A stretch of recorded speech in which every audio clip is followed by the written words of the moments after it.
এটা হাট বাজার না, এটা মাস্তানের হাট নাকি? মাস্তানের হাটে বহু মানুষ। আমাকে যদি বলে হুজুর ওয়াজ করেন, আমি 1 মিনিটও করে পারবো না। কারণ মানুষ থাকলেই তো ওয়াজ হয় না। মানুষগুলো ওয়াজ শোনার মতন একটা পরিবেশ থাকা লাগবে। ধরে কোন ঠিক কিনা? এখানে অনেক মানুষ হুজুর, আজকে কৃষ্ণপুরে অনেক মানুষ, হায় হায় জাগা হচ্ছে না, কিন্তু হইচই করলে ওয়াজ হবে? একটা কথা হবে না, একটা কথা হবে না। একের চুপ করে ইশারা দিয়ে কাম করা লাগবে।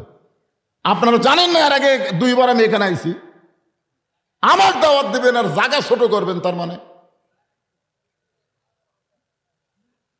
কি? দাওয়াত দেওয়া জায়গা বড় করা লাগবে না যে ওই কালো মালি আসতেছে।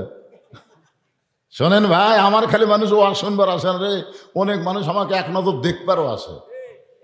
কারণ বহু লোক মোবাইলে ওয়াজ শুনে শুনে আমার এত ভক্ত হচ্ছে, চলো যাই একটু দেখে আসি। এমন কোনো ব্যক্তি নাই যে ব্যক্তি আমার ওয়াজ শোনেনি। কিন্তু সব ব্যক্তিকে আমাকে দেখছে? সবাই দেখেনি তো। আপনি দেখেন তাই বলে সবাই দেখে না? আপনি দেখেন মোবাইলে, এরাও মোবাইলে দেখছে। আজকে একটু ডাইরেক্ট অ্যাকশন দেখবি। হ্যাঁ, আপনার সেই দিন তো সামনে এসে বলছেন, ওই যারা পিছনে যে হো হো করতেছে ওরা কোন মাল? এই বসার ব্যবস্থা করে দাও, কোনো শব্দ হবে না। আর একটা মোটর সাইকেল ঢুকলো, প্যান্ডেল চাকা হচ্ছে না, আবার হুন্ডে ঢুকাতো।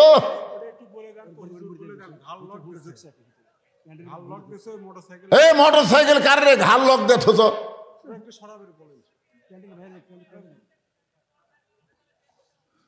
ভাইজান মোটর সাইকেলওয়ালা কে ভাই? মানুষের জায়গা হচ্ছে না, হুন্ডা দেখতেছে রে।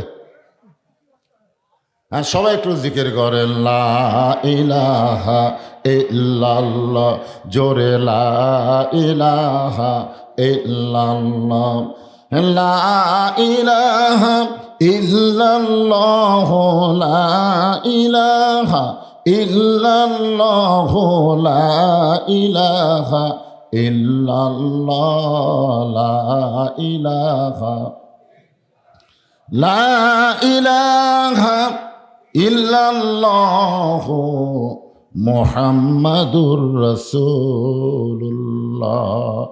যখনই মোহাম্মদ রাসূলুল্লাহ উচ্চারণ করব, জবান খুলে বলতে হবে সাল্লাল্লাহু আলাইহি ওয়াসাল্লাম। আপনি বসে আছেন কৃষ্ণপুরের মাহফিলে, যখনই নবীর প্রতি দরুদ শরীফ পেশ করলেন, এই দরুদ কিন্তু আর কৃষ্ণপুরে নাই। একদল ফেরেশতা দরুদগুলো সসম্মানের সঙ্গে আল্লাহ নবীর রওজা মোবারকে পৌঁছায়া দেয়। তাও বলে হুজুর, এত বছর পরও আপনার উম্মতের আপনাকে ভোলেনি হুজুর, আপনাকে ভোলে নাই। আপনার নাম শোনার সঙ্গে সঙ্গে আপনার প্রতি দরুদ শরীফ পেশ করেছে। এই দরুদগুলো আপনি জমা নেন। এখন আপনারা বলেন, যেই নবীর কাছে ফেরেশতারা দরুদ জমা দিল, এই নবী কি মরে গেছে? এ জোরে কান। ইসলামের আলো জ্বলায়া দিয়া নবী ঘুমায়া আসেন সোনার মদিনায়। এখন আসেন, কোরআন থেকে আমি যে 2-3টা আয়াত তেলাওয়াত করেছি আর একটা হাদিস আপনাদের সামনে আলোচনা হবে। কোরআনের যে আয়াত তেলাওয়াত করলাম, ফাযকুরুনি আযকুরকুম ওয়াশকুরুলি ওয়ালা তাকফুরুন। এই আয়াতের বাংলা অর্থ হলো, যে আল্লাহকে জিকির করে আল্লাহ তার জিকির করেন। ফাযকুরুনি আযকুরকুম, যে আল্লাহর জিকির করে আল্লাহ তার জিকির করে। এখানে জিকির শব্দ হলো স্মরণ। যে আল্লাহকে স্মরণ করে আল্লাহ তাকে স্মরণ করে। কারণ এমন একটা সময় থাকবে, যে সময়ে আমাদের একমাত্র আল্লাহ ছাড়া অন্য কেউ থাকবে না। আপনারা বলেন তো সেটা কোন সময়? যেই সময় আপনার কেউ থাকবে না, শুধুমাত্র আল্লাহ ছাড়া। আল্লাহ বলেছেন, ইয়া আইয়ুহান নাসু তাকু রাব্বাকুম ওয়াখশাউ আলাইয়া ওয়ালিদুন আন ওয়ালাদিহি ওয়ালা মাউলুদুন হুয়া জাযিন আন ওয়ালিদিহি শাইয়্যা। মানুষরে তোমরা সেই দিনকে স্মরণ করো যেদিন পিতা পুত্রকে চিনবে না, পুত্র তার পিতা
তুমি ছোট্ট নৌকার মধ্যে সবাইকে কি জায়গা দিবার পারবা? নূহ বলতেছেন, বুড়িমা, এই নৌকার শর্ত হলো ইমানদার বান্দা বান্দি যারা নৌকার মধ্যে জায়গা পাবে তারা, বেঈমানদের জায়গা নৌকায় হবে না। সঙ্গে সঙ্গে বুড়ি বললেন, লা ইলাহা ইল্লাল্লাহু নূহ নাবিয়ুল্লাহ। নূহ নবী বললেন, বুড়িমা, আপনার আর কোনো টেনশন নাই, আপনার আর কোনো টেনশন নাই। বন্যা গজব যখন শুরু হবে আমি নূহ আপনাকে হাত ধরে নৌকায় উঠায় নেব। সঙ্গে সঙ্গে বুড়ি বললেন, আলহামদুলিল্লাহ। আপনারা বলেন তো, নৌকায় হাত ধরে তুলবে কে? নূহ। আর বুড়ি প্রশংসা করলো কার? কেন? তার মানে বোঝা গেল কোন নেতার প্রশংসা করা যাবে না, কোন নেত্রীর প্রশংসা করা যাবে না, এমনকি কোন নবীরও পর্যন্ত প্রশংসা করা যাবে না। প্রশংসার একমাত্র মালিককে। অশকুরুলি ওয়ালা তাকফুরুন। খুব খেয়াল করবেন। বন্যা গজব শুরু হয়ে গেল, গোটা পৃথিবী ধ্বংস হয়ে গেল। নূহ নবীর নৌকা যখন জুদি পর্বতের ভিতরে, এমন সময় আল্লাহ বলে, নূহ খবর কি? নূহ বলতেছে, নৌকার মধ্যে যারা জীবিত আছে তারা, নৌকার বাহিরে যারা ধ্বংস হয়েছে তারা। আল্লাহ বলে, নূহ, তাহলে ওই বুড়িটার খবর কি? নূহ বলতেছে, আল্লাহ, আমার মনেই নেই।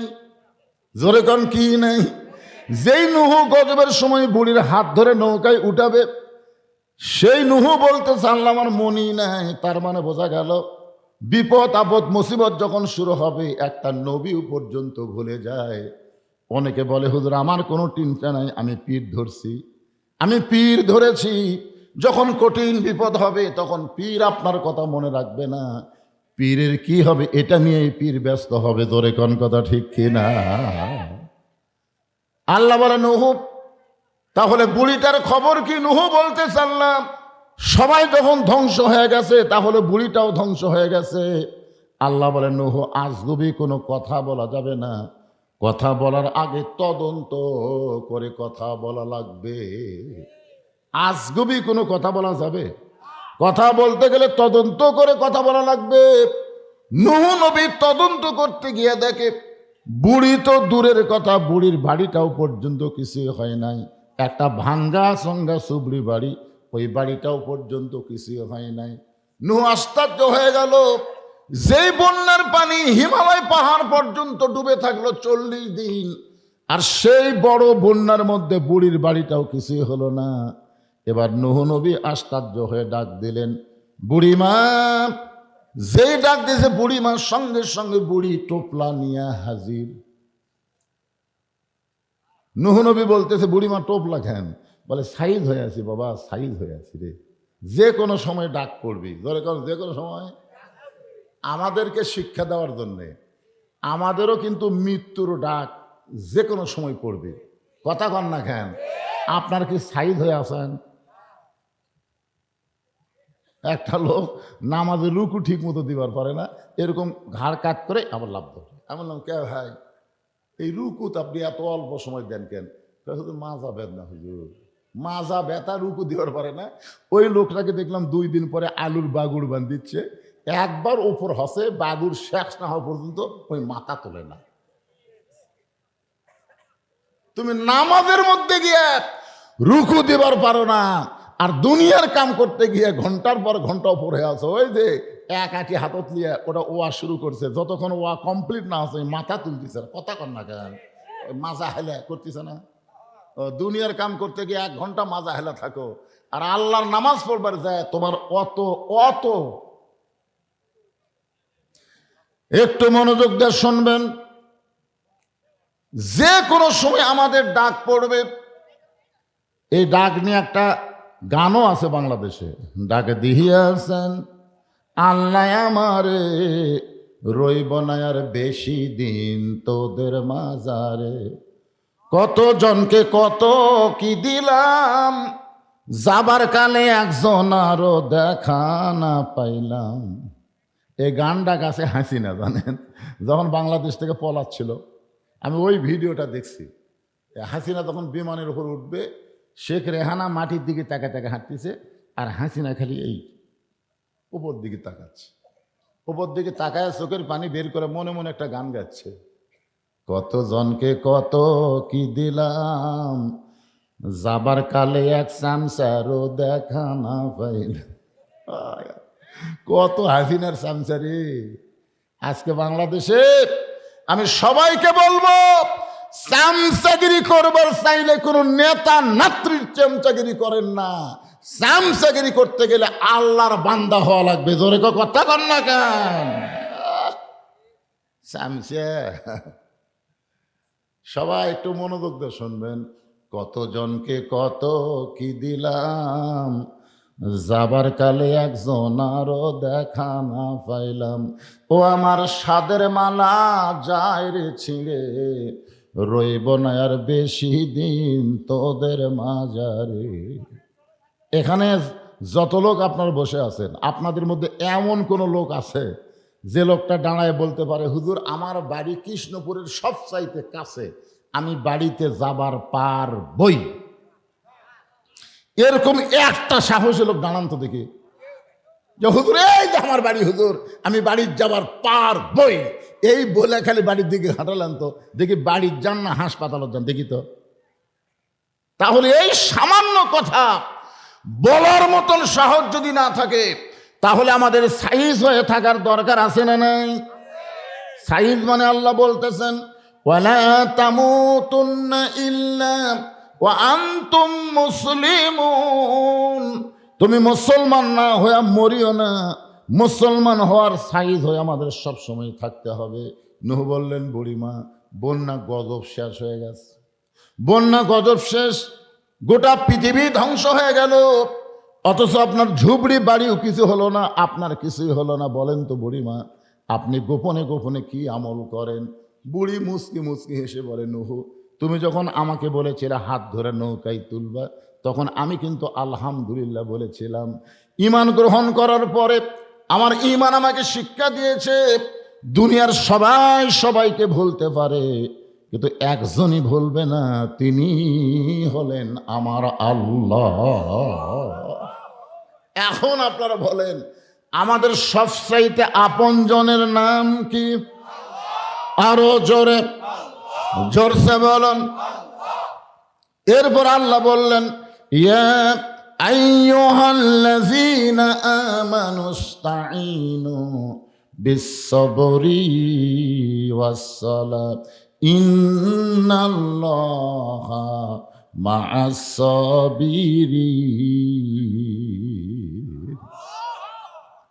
আল্লাহ ঈমানদারকে লক্ষ্য করে বলতেছেন, তোমরা যদি কিছু পাবার চাও তাহলে দুইটা জিনিসের বিনিময়ে চাও। কয়টা? একটা হলো ধৈর্য, আর একটা হলো নামাজ। খুব খেয়াল করছেন? যারা আমাকে বিশ্বাস স্থাপন করেছ, আল্লাহ তাদের বলতেছেন, আস্তাইনু আস্তাইনু, যদি আমার কাছে কিছু পাবার চাও, বিস-সাবরি ওয়াস-সালাত, ধৈর্য আর নামাজ। ধৈর্য আর নামাজ এই দুইটা আল্লাহ একত্র কেন করলেন? আপনারা খেয়াল করে দেখেন, সব কাজের মধ্যে কিন্তু আমাদের ধৈর্য আছে, আছে না নাই? সব কাজে আমাদের ধৈর্য আছে, কিন্তু নামাজের মধ্যে গেলেই আমাদের ধৈর্য কম। 5 মিনিট পরে আসরের নামাজ হয়, 5 মিনিট পরে আপনি 5 মিনিট আগে গেছেন, কোনোদিন আপনি আগে ঢোকার অভ্যাসই নাই, আপনি আকামত দিলে ঢোকেন, কিন্তু ওই দিন যে কি হচ্ছে, কি ভুলের মতো আপনি আগেই ঢুকছেন। ঢুকে দেখেন 5 মিনিট পরে জামাত হবে। এই 5 মিনিটের মধ্যে 10 বার ঘড়ি দেখছে। ধরে কোন কয়বার? খালি দেখতেছে ঘড়ি। ঘড়ি দেখা হাউস যখন মিটে না, পাশের লোককে বলে, ভাই আর কয় মিনিট? এখনো 3 মিনিট ভাই। আজ ঘড়ি লড়তেছে না রে, আজ ঘড়ি লড়তেছে না। অথচ ওই লোকটাই শ্বাসতলে ঘন্টার পরে ঘন্টা আড্ডা গুলি মারতেছে, একবারও ঘড়ি দেখতেছে না।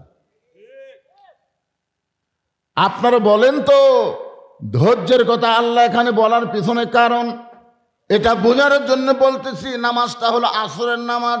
জোরে বলেন, কোন নামাজ? আজান দিয়েছেন হযরত বেলাল ইবনে রেবাহ, এই পৃথিবীর যিনি সর্বপ্রথম মুয়াজ্জিন। লাইলাতুল মিরাজে রাসূল যখন জান্নাতের মধ্যে ঢুকছে, আল্লাহর নবী যখন জান্নাতের মধ্যে ঢুকলেন, এমন সময় নবীর উত্তর সাইডে কে যেন পায়ে স্যান্ডেল দিয়ে খড়ম পায়ে হেঁটে হেঁটে যায়। নবী বললেন, জিব্রাইল, আমি নবীর সর্বপ্রথম জান্নাতে ঢুকলাম, কিন্তু আমার উত্তর সাইডে কে যেন খড়ম পায়ে হেঁটে হেঁটে যায়। ওগো জিব্রাইল, আমি লোকটাকে দেখতে পারি নাই, কিন্তু তার পায়ের শব্দ শুনতে পাই। ফেরেশতা জিব্রাইল বলে, নবী গো, ওইটাই হলেন আপনার মুয়াজ্জিন হযরত বেলাল। আল্লাহ নবী বললেন, জিব্রাইল, বেলাল আছে দুনিয়ায়, সেই বেলালের পায়ের শব্দ জান্নাতে কেন শোনা যায়? ফেরেশতা জিব্রাইল বলেন, নবী গো, কবে বেলাল জান্নাতে আসবে আল্লাহ ধৈর্য ধরতে পারতেছে না। একটা ফেরেশতাকে বেলাল বানায়া জান্নাতের মধ্যে আল্লাহ রাইখা দিয়েছে। নবী মেরাজ করে যখন ফেরত আসলেন, এসে বললেন, বেলাল রে, তুমি এমন কি আমল করো যে আমল করার কারণে আল্লাহ তাআলা তোমার চেহারায় একটা ফেরেশতাকে বেলাল বানায়া জান্নাতের মধ্যে রাখছে? বেলাল বলে, নবী গো, কাফেরেরা যেই কলেমা বলার জন্যে, যে ঈমান গ্রহণ করার জন্যে আমার জিব্বা টেনে জিব্বার মধ্যে পেরেক মারছে, ওগো আল্লাহর নবী, সেই জিব্বাটা যখন আমার জোড়া লাগছে, আমি সব সময় জোরে জোরে আল্লাহু আকবার আল্লাহু আকবার তাকবীর দেই একা একা। আর যতবার তাকবীর দেই ততবার ওযু করে আমি তাকবীর দেই। ওযু চলে যাওয়ার সঙ্গে সঙ্গে নতুন করে আমার ওযু করি। রাসূল বলে, বেলাল, এই পবিত্র আমল করার কারণে আল্লাহ তুমি জান্নাতে যাওয়ার আগেই তোমাকে জান্নাতে রাইখা দিয়েছে। সেই হযরত বেলাল আসরের নামাজের আজান দিলেন। দুনিয়ার মুয়াজ্জিন আজান দিলে মুসল্লির কান পর্যন্ত যায়, আর হযরত বেলাল যখন আজান দেয়, ওই আজানটা আল্লাহর আরশ পর্যন্ত পৌঁছে যায়। আজান দেওয়ার সঙ্গে সঙ্গে প্রত্যেকটা সাহাবী খুব তড়িঘড়ি করে মসজিদ দিকে আসতেছে। আল্লাহর নবী বলেছেন, আজান শোনার পরে প্রথম 5 মিনিটের মধ্যে, 3 মিনিটের মধ্যে কেউ যদি মসজিদের মধ্যে ঢুকতে পারে, আজান শোনার পরে 3 মিনিটের মধ্যে কেউ যদি মসজিদের মধ্যে ঢুকতে পারে, আল্লাহ খুশি হয়ে তার আমল নামায় একটা উট কুরবানির সওয়াব দিয়ে দেয়। এই হাদিসটা নিয়ে গেছে জুমার নামাজের জন্য। আপনারা বলেন তো, 5 ওয়াক্ত নামাজের গুরুত্ব বেশি না জুমার নামাজের গুরুত্ব বেশি? আমাদের বাংলাদেশে কিন্তু জুমার নামাজেরই গুরুত্ব বেশি। লাইলাতুল মিরাজে আল্লাহ নবীকে 5 ওয়াক্ত নামাজ দিয়েছেন, এর মধ্যে জুমার নামাজ নাই। এর মধ্যে কিন্তু জুমার নামাজ নাই। সমস্ত সাহাবীরা মসজিদের মধ্যে ঢুকলেন। যখন জামাতের সময় হবে তখন হযরত বেলাল আকামত দিচ্ছেন, আকামত দেওয়া শুরু করলেন। হযরত বেলাল যখন আকামত দিচ্ছেন, আল্লাহর নবী তখন মুসল্লির দিকে তাকায় আছে। এটা হলো নবীর সুন্নত, এটা হলো নবীর সুন্নত। মানে মুয়াজ্জিন আকামত দেওয়া মাত্রই ইমাম সাহেব কেবলামুখী হওয়া না। মুয়াজ্জিন যখন আকামত দেবে, ইমাম সাহেব তখন মুসল্লির দিকে তাকায় থাকবে। কত কামাতে সালা পর্যন্ত মুসল্লির দিকে তাকায় থাকবে। কেন? কারণ সামনে কাতার পুরা করে, দ্বিতীয় কাতার পুরা করে, তৃতীয় কাতার পুরা করা, এইগুলো সমস্ত দেখার দায়িত্ব হলো ইমামের। ইমামের দায়িত্ব। কথাটা বুঝলেন না? ইমাম মানে কি খালি ইমাম না নেতা? নেতা। আল্লাহ রাসূল যদি দেখতেন কোনো জায়গায় একটু ফাঁকা আছে, কাতার একটু যদি ফাঁকা থাকে, তো রাসূল বলতেন, এই ওই যে বকরির বাচ্চার মতন শয়তান মাথা ঢুকাছে, ফাঁক বন্ধ করো, পায়ের গোড়ালির সঙ্গে গোড়ালি মিল করো, কাতার সোজা করো। কাতার হেঁকে বেঁকে হলে 27 গুণ সওয়াব পাবা না, কাতার সোজা করতে হবে। কাতার সোজা করার নিয়ম হলো পায়ের গোড়ালির সঙ্গে গোড়ালি মিল করা। এখন আপনারা বলেন তো, যেই কাতারের মধ্যে চেয়ার আছে, ওই কাতারের খবর কি? না, যেই কাতারে চেয়ার আছে ওই কাতারের মুসল্লিরা 1 গুণ সওয়াব পাবে। কয় গুণ? নামাজ পড়ার 1 গুণ সওয়াব পাবে। কিন্তু 27 গুণ সওয়াব যদি পাবার চাই, তাহলে চেয়ার কাতারের মধ্যে রাখা যাবে না। যদি আপনারা মনে করেন যে আমরা সামনে কাতারে 27 গুণ সওয়াব চাই, চেয়ার আস্তে করে দ্বিতীয় কাতার দিবেন। দ্বিতীয় কাতারের মুসল্লি যদি মনে করে আমরাও 27 গুণ চাই, চেয়ার তৃতীয় কাতার দিবেন। তৃতীয় কাতারের মুসল্লি যদি মনে করে আমরাও 27 গুণ চাই, চেয়ার চতুর্থ কাতারে দিবেন। এক সময় দেখবেন চেয়ার আর মসজিদ নাই, চেয়ার সব গেছে বারান্দায়। ধর এখন কথা ঠিক কিনা? এখন অনেকে বলবে হুজুর আমরা বুড়া তোরা ভাঙ্গা চুরা, আমরা কি চেয়ারত বসে নামাজ পড়তে পারবো না? আপনি অবশ্যই পারবেন, তবে জামাতে পারবেন না। কারণ জামাতের 1 নম্বর শর্ত হলো কাতার সোজা করা। জোরে কোন কথা ঠিক কিনা? জামাতে নামাজ পড়ে গেলে শর্ত নেই, 1 নম্বর শর্ত হলো কাতার সোজা করা, পায়ের গোড়ালির সঙ্গে মিল করে দাঁড়ানো। আপনি যদি সিয়ারতি নামাজ পড়েন, বাড়িতে পড়েন, আপনি অসুস্থ মানুষ, আপনাকে জামাতে নামাজ পড়া লাগবে, এই ফতোয়া আপনাকে কে দিছে? আল্লাহ তাআলা কোরআনে বলেছেন, লা ইকাল্লিফুল্লাহু নাফসান ইল্লা উসাহা। তোমার কষ্ট হবে এমন কিছু আমি আল্লাহ তোমাকে চাপায় দেই নাই। যে দাঁড়ায় নামাজ না পড়তে পারো, বসে নামাজ পড়ো। বসেও যদি না পারো, শুয়ে থেকে নামাজ পড়ো। শুয়ে থেকেও যদি না পারো, ইশারার দ্বারা নামাজ পড়ো। যতক্ষণ পর্যন্ত তুমি দাঁড়াবার পারবে ততক্ষণ পর্যন্ত তোমার জন্য জামাত। আর যখন থেকে দাঁড়াবার পারবে না, তখন থেকে তুমি যেখানে যেভাবেই নামাজ পড়ো, আল্লাহ তোমাকে সওয়াব দিয়ে দিবে। কারণ 60 বছর পর্যন্ত সরকারি চাকরি করলে তারপরে চাকরি যখন রিটায়ার হয়ে যায়, সরকার তাকে বেতন দেয় না। কেন দেয়? কি জন্য দেয়? এমনি এমনি দেয়। 60 বছর সরকার যৌবনটা সরকার দিয়ে দিছে। 60 বছর মানে কি যৌবন দিয়ে দিছে। তো যৌবন যেভাবে সরকার দিল, বুড়া বয়সে না খায় থাকে, এটা সরকার চাবি? সরকার বলছে বুড়া বয়সে তুই বসে খারে। যারা 60 বছর পর্যন্ত 5 ওয়াক্ত নামাজ জামাতে আদায় করে, বুড়া বয়সে তাদের জামাত পড়া লাগবে না। যেখানেই নামাজ পড়বে সেখানে আল্লাহ সরকারের পেনশনের সওয়াব দিয়ে দিবে।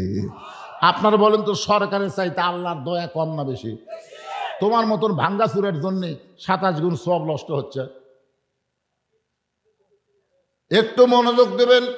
হযরত বেলাল যখন আকামত দেওয়া শুরু করেছে, এমন সময় আল্লাহ নবী মুসল্লির দিকে মুখ করে দাঁড়িয়ে আছে। নবী তাকায় দেখে সামনে কাতারের ডান সাইডে, একটু মনোযোগ দেন, আস্তাইনু বিস-সবরি ওয়াস-সালাহ। নবী তাকায় দেখে সামনে কাতারের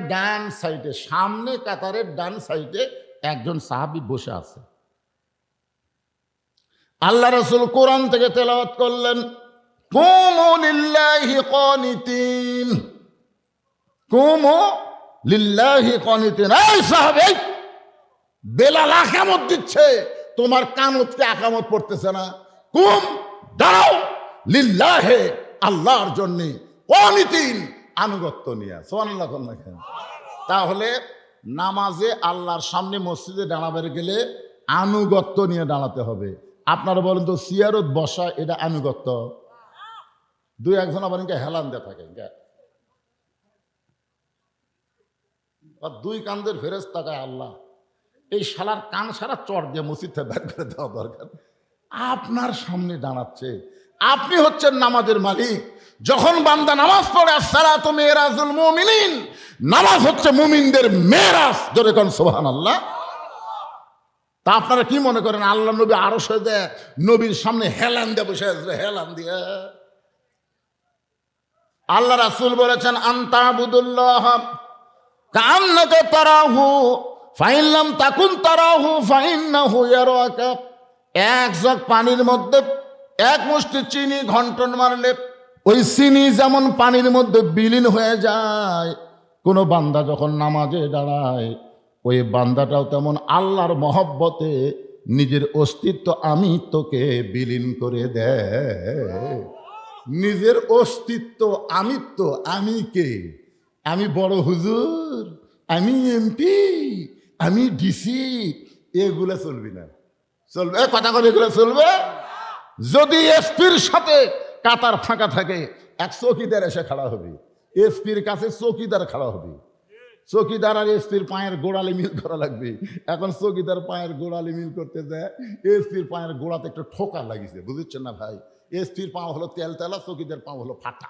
এখন ফাটা পা যদি তেলতেলার ঠোকা লাগে, একটু কাতার সোজা করে ঠোকা লাগছে, এসপি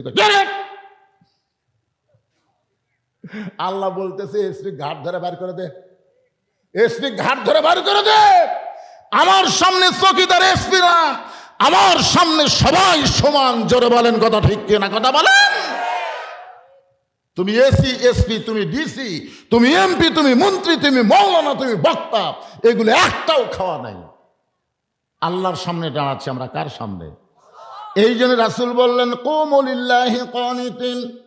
রে সাহাবী হযরত বেলাল যখন আকামত দিয়েছে, আকামত শোনার সঙ্গে সঙ্গে সবাই দাঁড়ায় গেল, অথচ তুমি সামনে কাতারের ডান সাইডে বসে আছো, তুমি কি দাঁড়াবা না? সাহাবী ছোট বাচ্চার মতন কান্দের, বলে রাসূলুল্লাহ, হুজুর আমি বারবার দাঁড়াবার চাই, কিন্তু আজকে 3 দিন হলে না খাওয়ার কারণে আমার দেহটা এত দুর্বল হয়ে গেছে, আমি দাঁড়াবার চাই কিন্তু ঘুরমি খেয়ে আমি বসে যাই। ওগো আল্লাহর নবী, আমি বারবার দাঁড়াবার চাই, আমার ঈমান দাঁড়াইছে, আমার মন দাঁড়াইছে, কিন্তু আমার দেহ দুর্বল হওয়ার কারণে আমি দাঁড়াবার পারতেছি না, কারণ আজকে 3 দিন হলে আমার দেহের মধ্যে কোনো খাবার পড়ে নাই। সঙ্গে সঙ্গে আল্লাহর নবী বললেন ওসমান। সঙ্গে সঙ্গে নবী ডাক দিলেন ওসমান। কারণ নবী যখন মদিনায় গেলেন, মদিনায় হিজরত করার পরে নবী কিন্তু নবী ছিলেন না, নবী ছিলেন মদিনার রাষ্ট্রপতি। সাল্লাল্লাহু আলাইহি ওয়াসাল্লাম। কি মনে করতেছেন মক্কাতে নবী ছিল? রে মক্কায় নবী ছিল, কিন্তু হিজরত করার পরে খালি নবী না, নবী 27টা যুদ্ধে বাতিলের বিরুদ্ধে স্বয়ং সেনাপতিত্ব করেছে। যেরকম সুবহানাল্লাহ। আল্লাহ নবী মাথার পাগড়ি টুপি খুলে এই জায়গাতে হেলমেট পরেছে। সবসময় টুপি পাগড়ি চলবে? মাথায় হেলমেট পরেছে। নবী হাব্বা জুব্বা খুলে সৈনিকের পোশাক পরেছে। আলীকে বলতেছে, আলী আমার কোমরের পেটিটা একটু টাইট করে দাও তো, আমি একা একা পারতেছি না। হযরত আলী এসে যখন কোমরের পেটি টাইট করতেছে, আবু বকর বলে, ইয়া রাসূলুল্লাহ আপনি আল্লাহর নবী। রাসূল বলেন, আমি আল্লাহর নবী এটা ঠিক, কিন্তু বাতিলের বিরুদ্ধে আমি হলাম আল্লাহর সেনাপতি। ধরে করো সুবহানাল্লাহ। নবীর উম্মতেরা খালি টুপি নিয়ে, জুব্বা নিয়ে, পাগড়ি নিয়ে ইসলাম কায়েম করবা, এটা কখনোই সম্ভব না। মাঝে মধ্যে বাতিলের বিরুদ্ধে হকের পক্ষে আমাদের সেনাপতিত্ব করা লাগতে পারে। ধরে কোন কথা ঠিক না? তাহলে দোয়া দিয়ে দরুদ দিয়ে বাংলাদেশে ইসলাম কায়েম হবে। সারা জীবন খালি কোরআনের ওয়াজ শুনতেছেন, কোরআনের ওয়াজ খালি আর শুনবো না। আগামীতে আমরা আল্লাহর কোরআন নিয়ে সংসদে যাবার চাই। জোরে কোন কথা ঠিক কিনা? সব দেখা হলো শেষ, আগামীতে দেখবো আল্লাহর কোরআনের বাংলাদেশ। কারা কারা রাজি? 2 হাত তুলে আমার আল্লাহকে দেখান।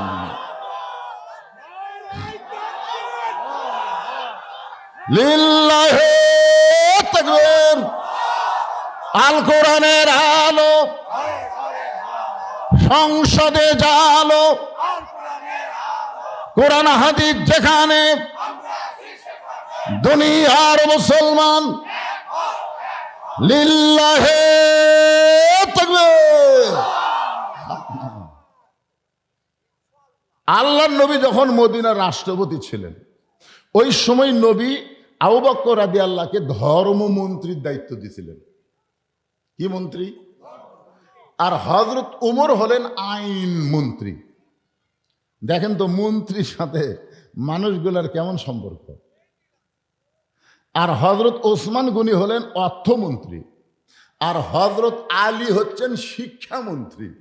আমি এখানে 4টা মন্ত্রীর নাম করলাম। দেখেন তো দপ্তরের সাথে মানুষগুলার মিল কিরকম।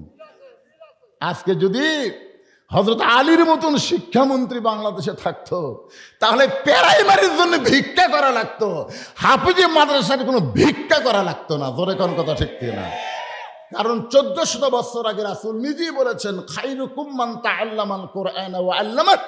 ওই ব্যক্তি হলো পৃথিবীর সবচাইতে দামি সম্মানী, যে আল্লাহর কোরআন শিখেছে এবং অপরকে কোরআনের শিক্ষা দেয়।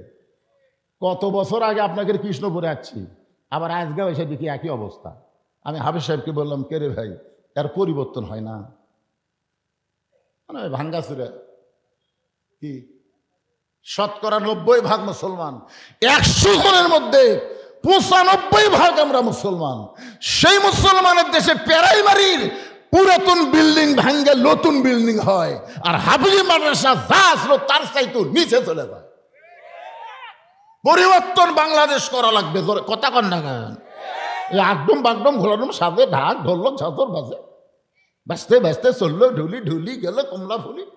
শালা মিথ্যা শিক্ষা দিয়ে মাস গেলে 50,000 টাকা বেতন পায়। খাড়া হয়ে পেশাব করে, ক্লাস 2 এর ছাত্র ব্যাগ কান্দর দিয়ে খাড়া হয়ে মারতেছে। আমি কেলাম, কে রে বা বসে পেশাব করে? বসে না। এই কেমনে পেশাব করা লাগবে তোর স্যার শিখাইনি, বসে কর।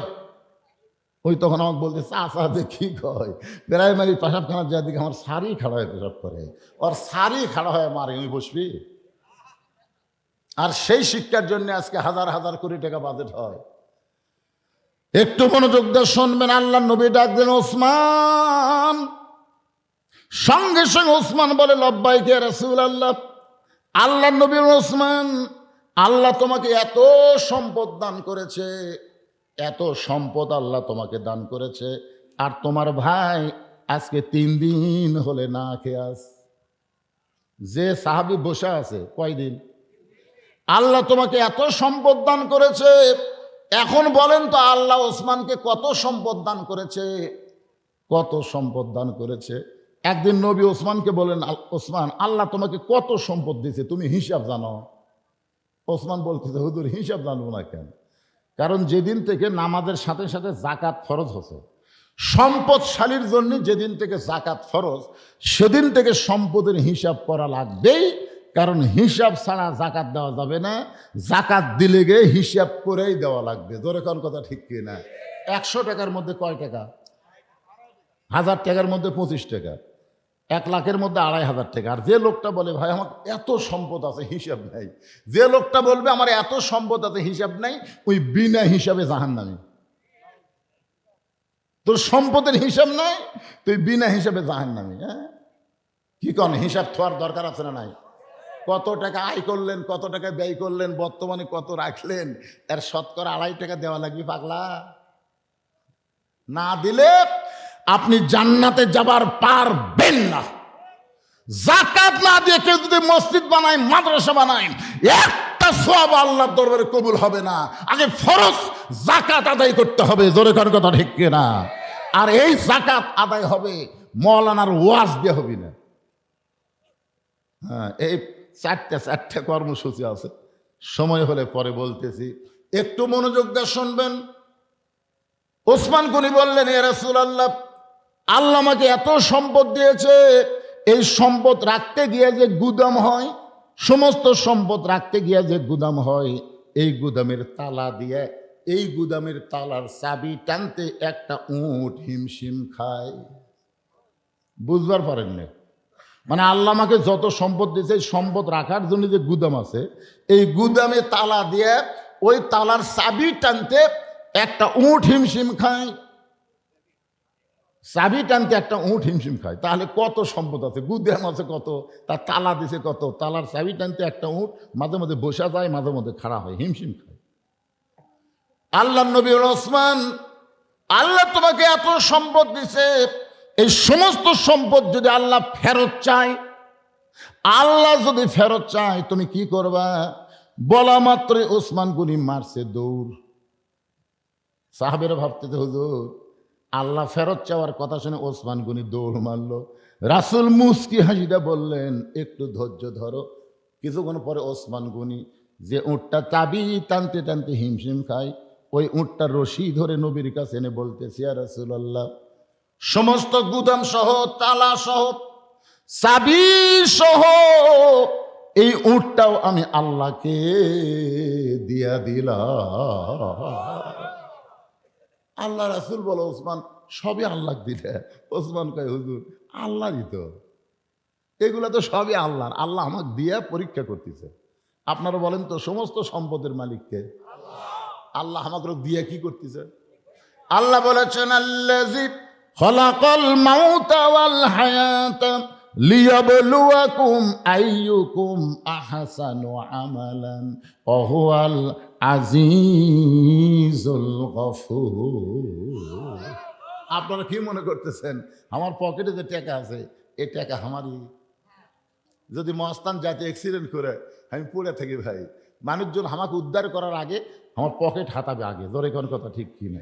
তখন আমি বলবো এই টাকা আমার রে, এ টাকা আমার রে, পড়িয়া থাকলি এ টাকা আরেকজনের চলে গেল। ভাইজান মশান মারেন না ভাই, সমস্ত সম্পদের মালিক কে? আরো জোরে জোরসে বলুন। বিশ্বাস করেন? এখন যদি বলি আপনাদের পকেটে যা আছে আল্লাহ নবীর মাদ্রাসা দেন তো, তখন কবি হুজুর কোন জায়গা কি মারল রে? না, একটু পরীক্ষা হতো। ওসমান গনি যদি উঁটের রশিয়ানের নবী কয় সব দিয়ে দিলাম। আল্লাহ রাসূল বলে, ওসমান তোমার জন্য কি রাখলে? ওসমান গনি বলতেছে, একজন ইমানদারের জন্য আল্লাহ নবী ছাড়া আর কিছু দরকার নেই। এখান থেকে বাড়ি যাওয়ার গ্যারান্টি যদি না থাকে, এই গ্যারান্টি যদি দিবার না পারেন, তাহলে আল্লাহর কোরআনের মাদ্রাসায় পকেটে যা আছে তা দেওয়া যাবে না। আর কথা কয় না। ওসমান গনির সঙ্গে কারা কারা জান্নাতে যাওয়ার জন্য একটা হাত তোলেন তো দেখি। যাই তুলবি না, ওর যা হবিস, ওর টাকা ডাক্তার খাবি, ডাকাতে খাবি, বউ এসিড হয়ে পড়িয়ে যাবি, বেটি একজন ভ্যানারের সাথে বার হয়ে যাবি। আপনার টাকা খাওয়ার লোক নেই। এই মাদ্রাসা থেকে এবারে 4 জন ছেলে 30 পারা কোরআনের হাফেজ হয়েছে। আপনার টাকা দেন ইয়ার কি করার জন্য না, 4টা ছেলে 30 পারা কোরআন হেফজ করছে, তাদের মাথায় পাগড়ি দেওয়া হবে। এরা প্রথমেই দিবার ছিল। আমি বললাম না, ওয়াজের মিডল পয়েন্টে দেওয়া লাগবে। মানে আমার ওয়াজ কেবল মিডল পয়েন্টে চলতেছে, যতক্ষণ করছি আরো এতক্ষণ করবো, অসুবিধা আছে? এখন প্রথম আসে যদি পাগড়ি দেয় তো কয়জন দেখে কবি ওরা কি করবি? এই জন্য এখন একের ভরপুর হয়ে গেছে। এই পাগড়ি ফাটি কোথায় নিয়ে আসেন, এরকম সাইজ করে নিয়ে আসেন। 4টা সন্তান 30 পারা কোরআনের হাফেজ। যে কথা বলতেছিলাম, আল্লাহ নবী ওসমান, এই ওয়াজ কিন্তু চলতেছে। ওসমান, আল্লাহ তোমাকে এত সম্পদ দিছে, আর তোমার ভাই 3 দিন হলে না খেয়ে আছে। আপনার বলেন তো, এ পর্যন্ত আমি যে ওয়াজ করতেছি একটা লোক ওটা বসা করছে? কিন্তু যে ওসমানের উদাহরণ দেওয়াছি, ওর থেকে 2টা লোক উঠে গেল, এদিক থেকে আবার একটা উঠে। যান, আপনি যান, কদ্দূর পর্যন্ত আপনি যাবার পারেন? আল্লাহ তো রশি ঢিললে দিল, আল্লাহ ধরে না ধরে না ধরে না, ধরলে কিন্তু আল্লাহ ছাড়ে না।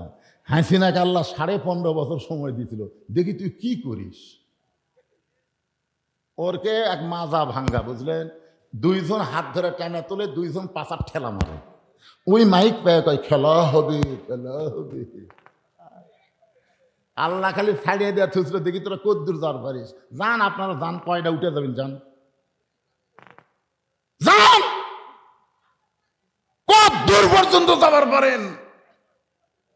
এই জন্যে প্রধান অতিথির আগমন,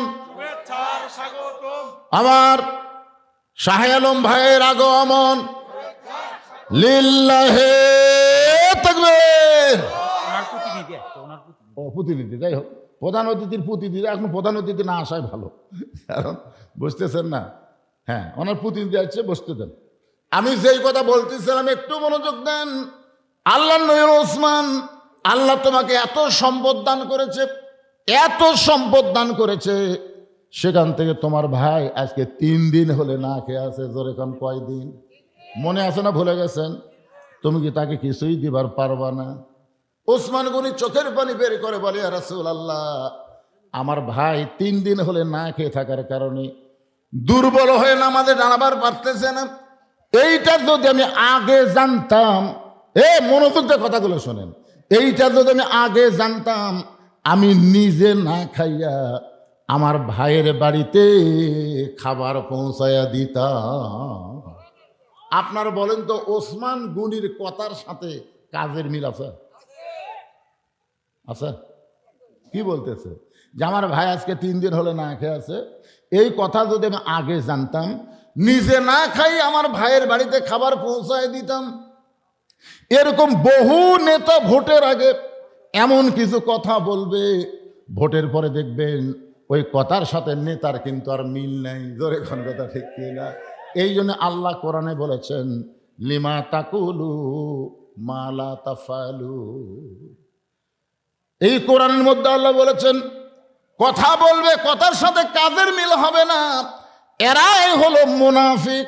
ওসমান গনি বলতেছে, ইয়া রাসূলুল্লাহ, আমার ভাইটা 3 দিন হলে না খেয়ে আছে, এইটা যদি আমি আগে জানতাম, আমি নিজে না খাইয়া আমার ভাইয়ের বাড়িতে খাবার পৌঁছায় দিতাম। সঙ্গে সঙ্গে আল্লাহ নবী বললেন, এ দুর্বল সাহাবী, শোনো, আজকের দিনে নামাজটা তুমি বসে থাকাই পড়ো। নামাজ যখন শেষ হবে, ওসমানের কাছে যাবে, ওসমান এমন দেওয়া দিবে তোমার আর কোনোদিন না খেয়ে থাকা লাগবে না। আমার কথা আপনারা গুরুত্ব দিয়ে শুনতেছেন না? কি কি বলতেছে? আজকের দিনে তুমি বসে আসরের নামাজ পড়ো, নামাজ যখন শেষ হবে ওসমান এমন দেওয়া দিবে আর কোনোদিন না খেয়ে থাকা লাগবে না।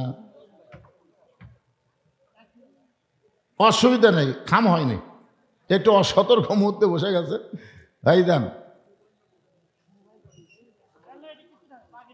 কিছু হয়নি, অন্য কোনো খেয়াল নাই, একটু খুবই গুরুত্বপূর্ণ কথা চলতেছে। ওসমান এমন দেওয়া দিবে তোমার আর না খেয়ে থাকা লাগবে। নামাজটা শেষ হলে তুমি ওসমানের কাছে যাও। তুমি কার কাছে যাবা? ওসমানের কাছে যাইবা। এই কথা শোনার সাথে সাথে ওই বসে থাকা দুর্বল সাহাবী ছোট বাচ্চার মতন কান্না শুরু করে দিয়েছে। এই কথা হলো খুশির কথা। জোরে কান, কিসের কথা? কারণ নামাজ শেষ করে ওসমানের কাছে যাবে, ওসমান এমন দেওয়া দিবে তোমার আর কোনোদিন না খেয়ে থাকা লাগবে না। এই কথা শোনার পরে দুর্বল সাহাবী ছোট বাচ্চার মতন ফোফায় ফোফায় কান্দে। আল্লাহ রাসূল বলেন, এ সাহাবী, নামাজ শেষ করে ওসমানের কাছে যাবে, এই কথা শোনার পরে তুমি কান্না কেন শুরু করলে? সাহাবী বলে, ইয়া রাসূলুল্লাহ, এখন পর্যন্ত আমার ঈমান বলতেছে ইয়্যাকা না'বুদু ওয়া ইয়্যাকা নাস্তাইন, আমি ইবাদত করি কার? তাহলে আমি সাহায্য চাবো কার কাছে? এখন পর্যন্ত আমার ঈমান বলতেছে আমি 3 দিন হলে না খাওয়ার কারণে আমার দেহ দুর্বল হতে পারে, কিন্তু আমার ঈমানটা এখনো দুর্বল হয় নাই।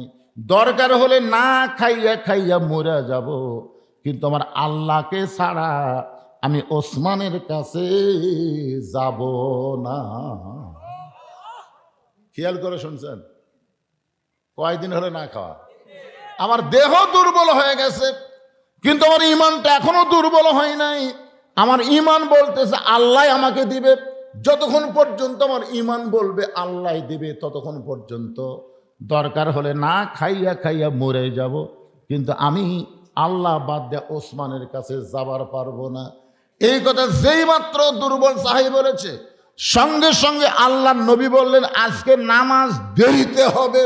আজকে নামাজ, হযরত বেলাল কিন্তু আকামত দিছে, তারপরে নবী বলতেছেন আজকে নামাজ দেরিতে হবে।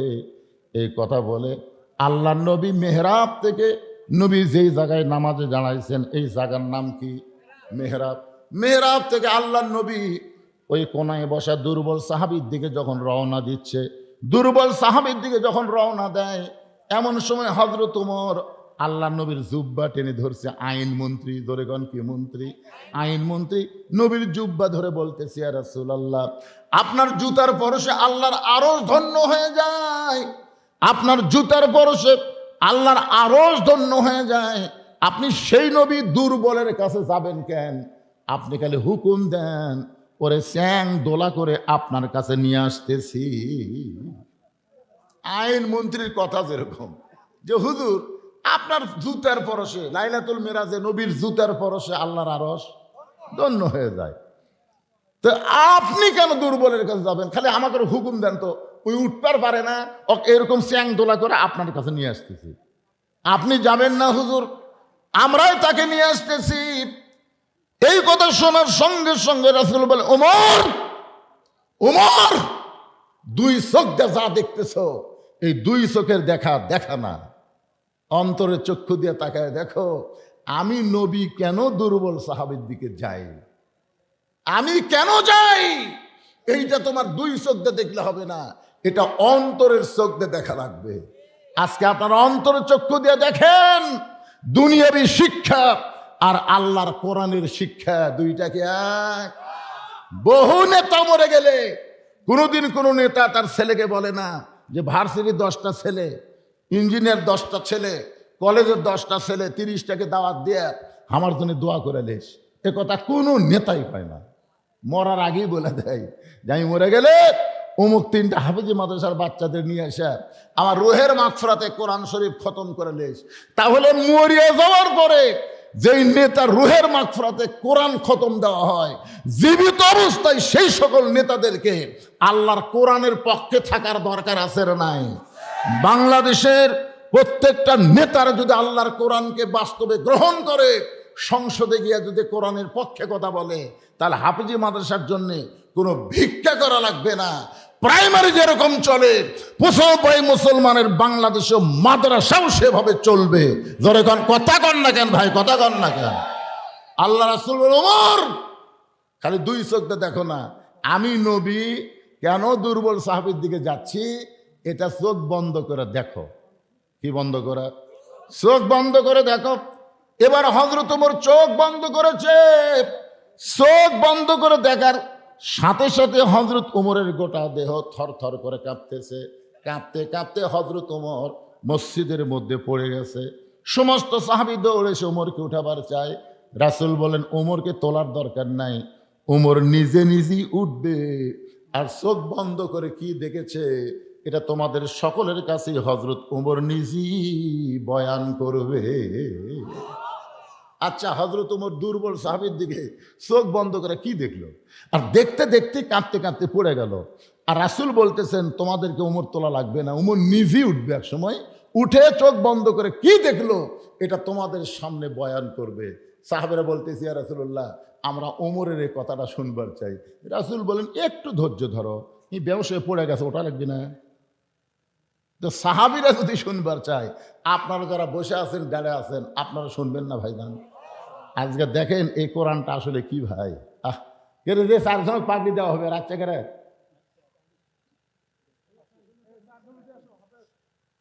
টেজও তো যে অবস্থা, এত ছোট টেজ করলে হয়? এমনি পড়ে গেছে সব।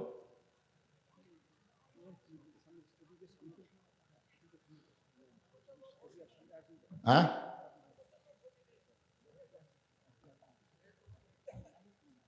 একজন একজন নাম বলে দেন, এই মাদ্রাসার হুজুরকে রে। এই নাম বলে দেন, বাপের নাম বলে দেন, জাগিরের নাম বলে দেন।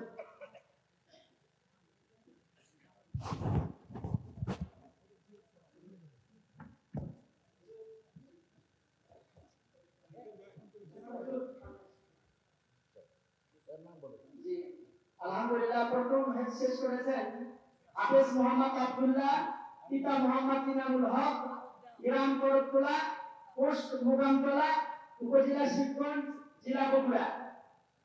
প্রথম হাফেজ হয়েছেন মোহাম্মদ আব্দুল্লাহ। এখন আমাদের মাঝে আব্দুল্লাহরই পাগড়ি প্রদান করছেন আমাদের ঐতিহাসিক আন্তর্জাতিক সম্পূর্ণ মুফাসসির কোরআন হযরত মাওলানা ফজলুর রশীদ ইনশাআল্লাহ। দ্বিতীয় শেষ করেছেন হাফেজ মোহাম্মদ আলী, পিতা মোহাম্মদ মুস্তাফিজুর রহমান মুস্তা, গ্রাম সরলপুর, ইউনিয়ন বকুল, পোস্ট সাদমাহাট, বগুড়া সদর, বগুড়া।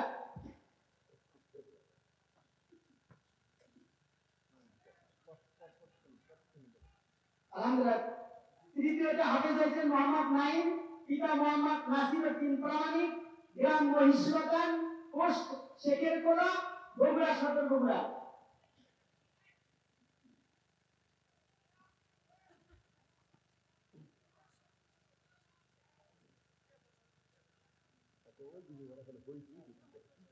আলহামদুলিল্লাহ। চতুর্থতে হাফেজ হয়েছেন হাফেজ মোহাম্মদ রোহান, পিতা মোহাম্মদ আতোয়ার মন্ডল, গ্রাম দক্ষিণ কৃষ্ণপুর মন্ডলপাড়া, পোস্ট শিবগঞ্জ, জেলা বগুড়া।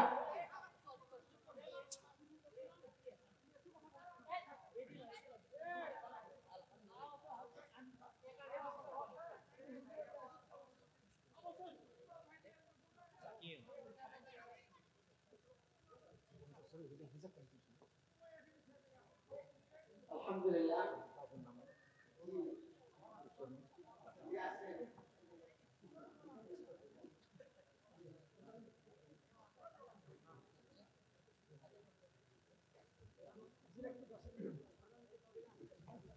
বিসমিল্লাহির রহমানির রহিম।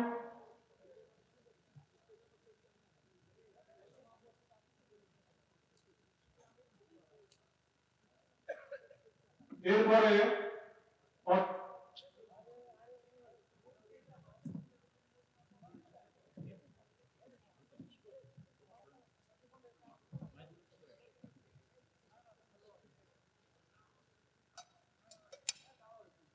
সময় নষ্ট করতেছেন কি?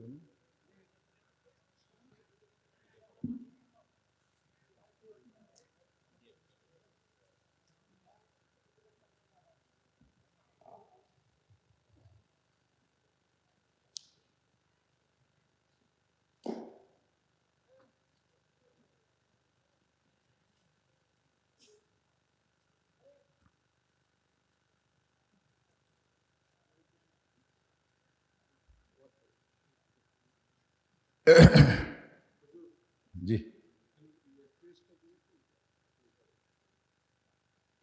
আমাদের মাদ্রাসা যে 4 জন ছেলে হাফেজ হয়েছে তাদেরকে মাদ্রাসার পক্ষ থেকে আমরা প্রত্যেক বছর একটা সম্মানী ক্রেস্ট প্রদান করি।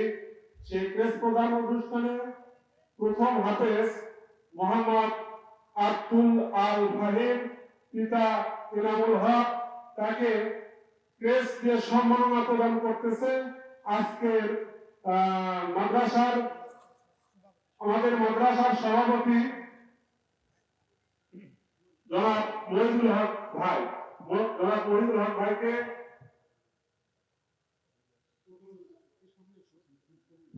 দেন, পাগড়ি হয়ে গেছে তখন দিয়ে দেন।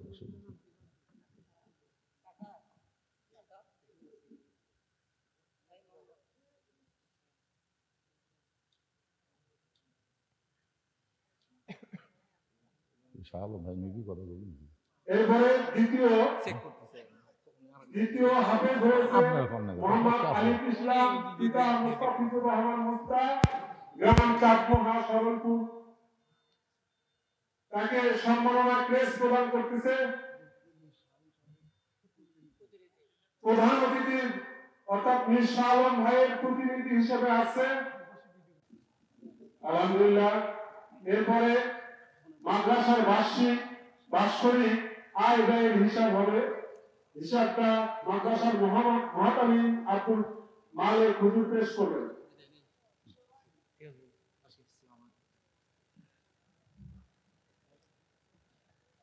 আসসালামু আলাইকুম ওয়া রাহমাতুল্লাহ।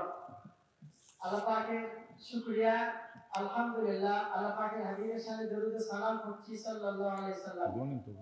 তার সঙ্গে মাদ্রাসার প্রতিষ্ঠাতা লগ্ন থেকে শুরু করে অন্তর্বর্তী সময় পর্যন্ত যাদের অক্লান্ত পরিশ্রমের আল্লাহ পাকের রহমত, তাদের রাজ্যের সহযোগিতায় পরিচালিত হয়ে আসছে অত্র মাদ্রাসা, যাদের পরিবারের মাইয়াদের রুহের মাগফিরাত সহ যারা বেঁচে আছেন সুস্থতার কামনায় আমি 2025 সালে আয় ও ব্যয় আপনাদের মাঝে তুলে ধরছি ইনশাআল্লাহ।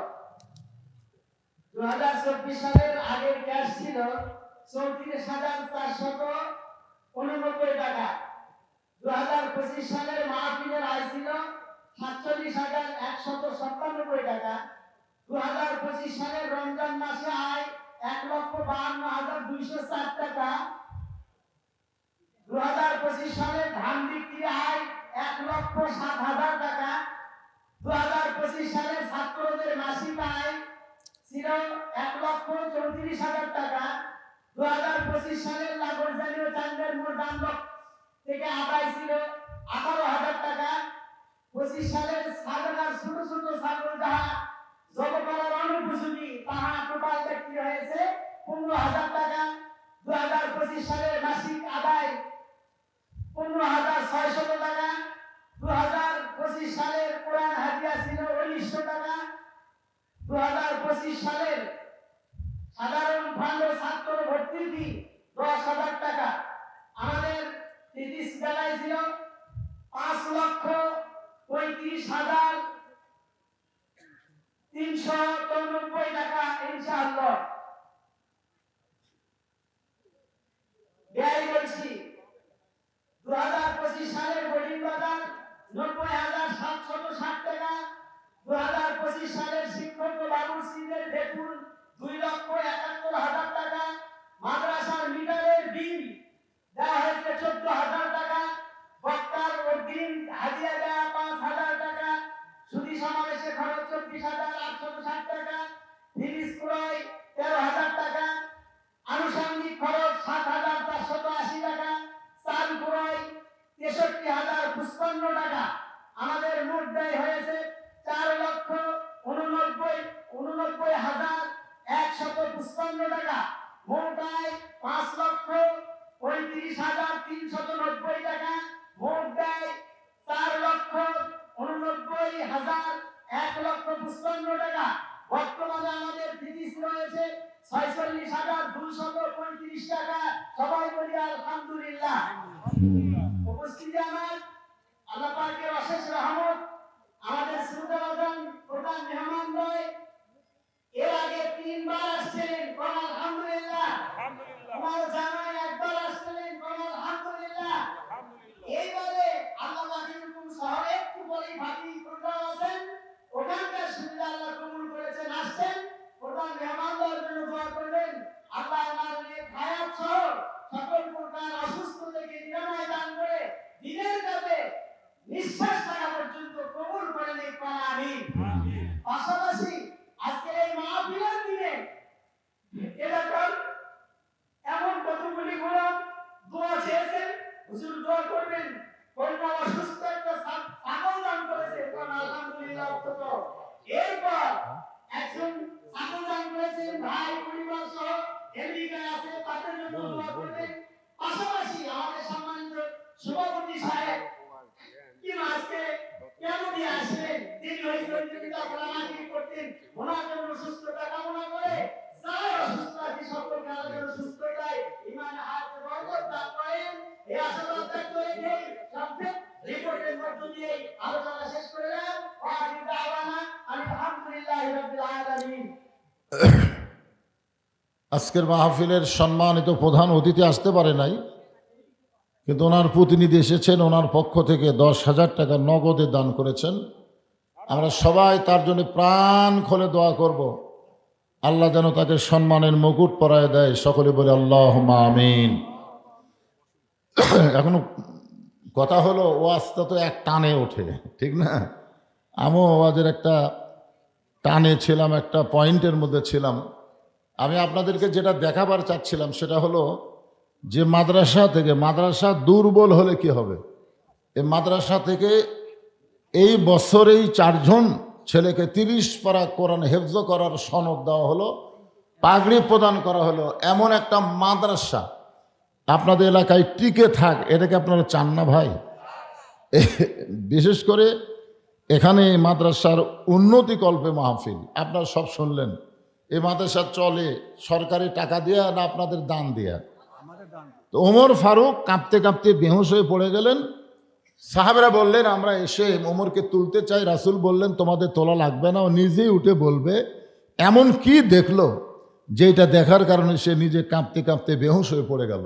অর্থাৎ ওই দুর্বল সাহাবীর ভিতরে এমন কি ছিল, আজকে আমরা যারা এখানে বসে আছি এই দুর্বল মাদ্রাসার মধ্যে এমন কি আছে? আল্লাহ রাসূল বলেছেন ইন্নাল জান্নাতা তুশতাকু ইলা 5 নাফারিন তালিয়াল কোরআন ওয়া হাফিজুল লিসান ও মুতাইমুল জায়ান ও মুখসিল ওরিয়ান ও মান সাল্লি আলা হাবিবির রহমান। আপনাদের কাছে আমি মাদ্রাসার উন্নয়ন কল্পে ধরে ধরে আদায় করা খুবই কঠিন। আমি মাদ্রাসার তালবে ইলমকে বলবো তারা আপনাদের মাঝে একটু ব্যাগ নিয়ে যাবে, রুমাল নিয়ে যাবে। আপনারা খুশি মনে আল্লাহর কোরআনকে ভালোবেসে যিনি যা পারবেন দান করবেন। আর এখানে 100 জন আল্লাহর বান্দাকে আমি চাই যে বান্দারা এই নবীর এতিম মাদ্রাসায় এই এতিমদের হাতে একটা করে কোরআন শরীফ দিবেন। একটা করে কোরআন শরীফ আপনাকে বাজার থেকে কিনে এনে দেওয়া লাগবে না, আপনি 500টা টাকা দিবেন, একটা কোরআন দানের সওয়াব আল্লাহ আপনাদের বাপ মায়ের কবরে দিয়ে বাপ মার কবরকে জান্নাতের টুকরা বানায় দিবে। যাদের বাপ মা বেঁচে আছে তাদেরকে আমি বলবো বাপ মার হায়াত আল্লাহ বাড়ায় দেবে। দাদা দাদি নানা নানি কবরে গেছে, শুধুমাত্র পৃথিবীর শ্রেষ্ঠ দান, এত বড় দান কিন্তু আর পৃথিবীতে নাই, একটা কোরআন শরীফ দান করা। মাশাআল্লাহ, আল্লাহ তোমার একজন পাগল বান্দা তোমার নবীর এতিম মাদ্রাসায় কোরআন শরীফ বাবদ 500 টাকা দান করলো। আল্লাহ তার দানকে কবুল করেন, যে নিয়তে দান করেছে আল্লাহ নেক নিয়ত নেক আশা কবুল করেন। আল্লাহুম্মা আমিন। পৃথিবীর শ্রেষ্ঠ দান কোরআন শরীফ দেওয়ার ব্যাপারে গড়িমসি করতে নাই। আল্লাহ তোমার একজন বান্দা 2টা কোরআন শরীফ বাবদ 2টা কোরআন শরীফ বাবদ 1000 টাকা দান করেছে। আর একজন একটা কোরআন শরীফ বাবদ 500 টাকা দান করেছে, আল্লাহ কবুল করেন। আর একজন আল্লাহর বান্দা একটা কোরআন শরীফ বাবদ আল্লাহ 2টা কোরআন শরীফ বাবদ 1000 টাকা দান করেছে, আল্লাহ কবুল করেন। আর একজন একটা কোরআন শরীফ বাবদ 500 টাকা দান করছে, আল্লাহ কবুল করেন। নগদ গোলাম রব্বানি নগদ 1000 টাকা দান করেছে, আল্লাহ গোলাম রব্বানি দানকে আল্লাহ কবুল করেন। আল্লাহ তোমার এতিম কোরআনের মাদ্রাসাকে ভালোবেসে আর একজন কোরআন শরীফ বাবদ 500 টাকা দান করেছে, আল্লাহ কবুল করেন। ভাইজান, আপনাদের কাছে কি 500 টাকা নাই ভাই? পৃথিবীর শ্রেষ্ঠ দান এই নবীর মাদ্রাসায় একটা কোরআন। ভাই, একটা কোরআন শরীফ বাবদ 500 টাকা পকেট থেকে বের করবেন। আল্লাহ আরেকজন কোরআন বাবদ 500 টাকা দান করেছে। আর একজন নাজমুল কোরআন শরীফ বাবদ 500 টাকা দান করেছে। আমার মা বোনেরা, পর্দার অন্তরালে বসে যারা আওয়াজ শুনতেছেন, মায়েরা শোনেন, খাদিজাতুল কুবরা ইসলামের জন্য সব চাইতে বেশি দান করেছেন। সেই মা খাদিজার সঙ্গে জান্নাতে যাওয়ার আশায় মায়েদের কাছে বাচ্চাদেরকে পাঠাই দিবেন। কে রে, বাচ্চারা ভিতরে নামে না কে রে? ছাত্ররা ভিতরে যাও, ব্যাগ নিয়ে যাও, রুমাল নিয়ে যাও, যাও। হ্যাঁ, ব্যাগ নিয়ে ভিতরে ঢুক। সবাই দিবেন, 10, 20, 50, 100 যে যা পারবেন আল্লাহর রাস্তায় দান করবেন। আল্লাহ তোমার আর একজন বান্দা কত দিল ভাই? 500 টাকা কোরআন শরীফ বাবদ দান করেছে, আল্লাহ কবুল করেন। আরেকজন কোরআন শরীফ বাবদ 500 টাকা দান করছে, আল্লাহ কবুল করেন। আরেকজন কোরআন শরীফ বাবদ 500 টাকা দান করছে, আল্লাহ আপনি কবুল করেন। মাশাআল্লাহ। একটা কথা বিশ্বাস করবেন, পৃথিবীর শ্রেষ্ঠ দান কোরআনের উপরে কোনো দান আছে? আর কোরআনের মাদ্রাসায় একটা কোরআন চাইছে আপনাদের কাছে, 500 টাকা দিলেই একটা কোরআন দানের সওয়াব আল্লাহ আপনাদের আমলনামায় দিয়ে দিবে। আরেকজন আল্লাহর বান্দা কোরআন শরীফ বাবদ 500 টাকা দান করেছে, আল্লাহ কবুল করেন। আল্লাহ আরেকজন কোরআন শরীফ বাবদ কত দিয়েছে? 500 টাকা দান করেছে, আল্লাহ আপনি কবুল করেন। কেউ যদি মনে করে হুজুর আমি নগদে পয়সা আনি নাই, আপনি আলু দেন, 1 মণ আলু, 2 মণ আলু দেন, আপনি ধান দেন, আপনি আবার থেকে দিয়ে দেন, কাগজ কলম নিয়ে এখানে বসে আছে। যদি নগদে না পারেন, কোরআন শরীফ বাকিতে রেখে দেন, হুজুর আমি 10টা কোরআন শরীফ দিব, 5,000 টাকা আপনি লিখে দেন। আল্লাহ তোমার একজন বান্দা কোরআন শরীফ বাবদ 500 টাকা দান করেছে, আল্লাহ কবুল করেন। আল্লাহুম্মা আমিন। আল্লাহ তোমার একজন বান্দা সোনার মৃত মুসলিম সোনার একটা কোরআন শরীফ, এটা কিন্তু কোরআন শরীফ নেবেন না, এখানে লেখা লাগবে কোরআন শরীফ বাবদ 500। আমাকে কোরআন শরীফের দরকার নাই তো, টাকার দরকার, বোঝেন না এখানে? হ্যাঁ, এই যারাই বাকিতে দিবেন তারা কোরআন শরীফ বাবদ কিন্তু 500 টাকা দেওয়া লাগবে। আপনি যে মহাস্থান থেকে একটা কোরআন শরীফ কিনে না দিবেন তা চলবে না। 500 টাকা কোরআন মানে 500। কোরআন মানে কয়শো? জোরে কোন কোরআন মানে কয়শো? 500। আল্লাহ তোমার একজন বান্দা 200 টাকা দান করেছে, আল্লাহ দানকে কবুল করেন। কেউ যদি মনে করে হুজুর আমি তো 500 টাকা নাই, 100 টাকা দান করব, আপনারা দান করেন, আমার হাতে এসে একটু দিয়ে দেন। এই 4টা হাফেজ দেখলেন আপনারা, আরে যে মাদ্রাসা ভাঙ্গাচুরা, সেখান থেকে 4টা কোরআনের পাতি বের হলো, 30 পারা কোরআন। যারা হাফেজ হয় তারা তো জান্নাতে যাবেই যাবে। 10 জন ব্যক্তির উপর জাহান্নাম ওয়াজিব হয়ে গেছে, তাদের সুপারিশ করে তারা জান্নাতে নিয়ে যাবার পারবে। এমন কোরআনের পাখির মাদ্রাসাকে মহব্বত করে পকেট থেকে টাকা বের হয় না ভাই? দেন, আল্লাহর রাস্তায় দেন। 500 টাকা কোনো ব্যাপার হলো নাকি? 500 টাকা আল্লাহ তোমার আরেকজন বান্দা কোরআন শরীফ বাবদ 500 টাকা দান করেছে, আল্লাহ দানকে কবুল করেন। আরেকজন কোরআন শরীফ বাবদ 500 টাকা আতিকুর মামা বাকি কোরআন শরীফ বাবদ 500 টাকা দান করছে, আল্লাহ দানকে কবুল করেন। আল্লাহুম্মা আমিন। কেরে ব্যাগলে সবে এক জায়গা কি করে আরে আদায় করবার জানেন নাকি? সব এক জায়গা করে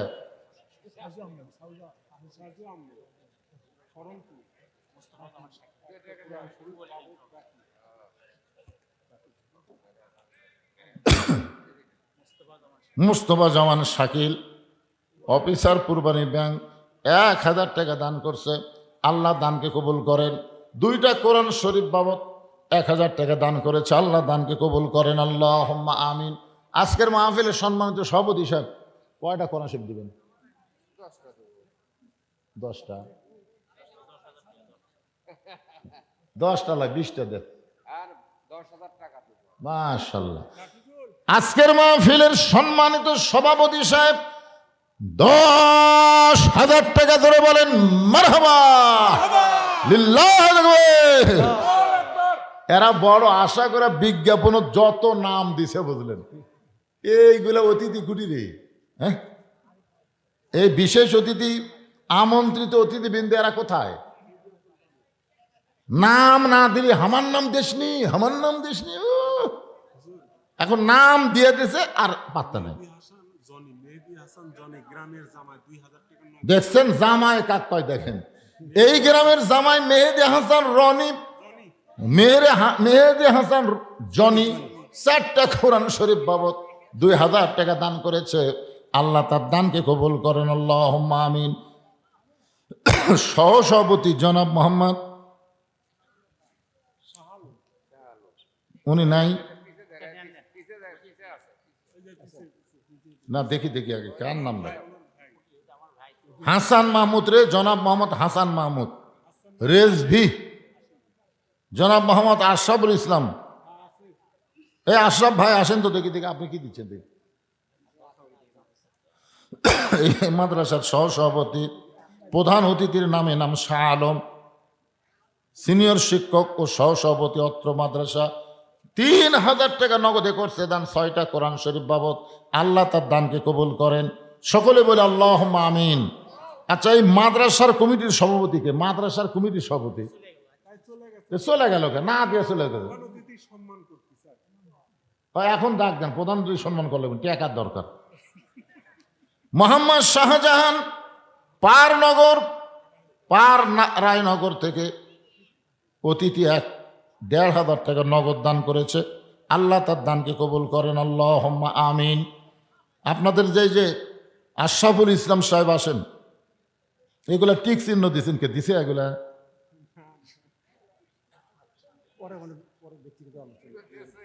রবিউল ইসলাম রবি চাকরিজীবী, মোহাম্মদ নুরুজ্জামান সুমন, জনাব মোহাম্মদ হাসান তারেক মুসা,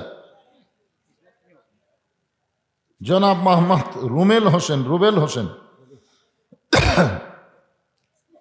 বিজ্ঞাপনে যাদের নাম আছে অত নাম বলা যাবে না। আপনারা একটু আল্লাহর রাস্তায় আসেন, এই মাদ্রাসার মহব্বতে, এতিমদের মহব্বতে, হাফিজ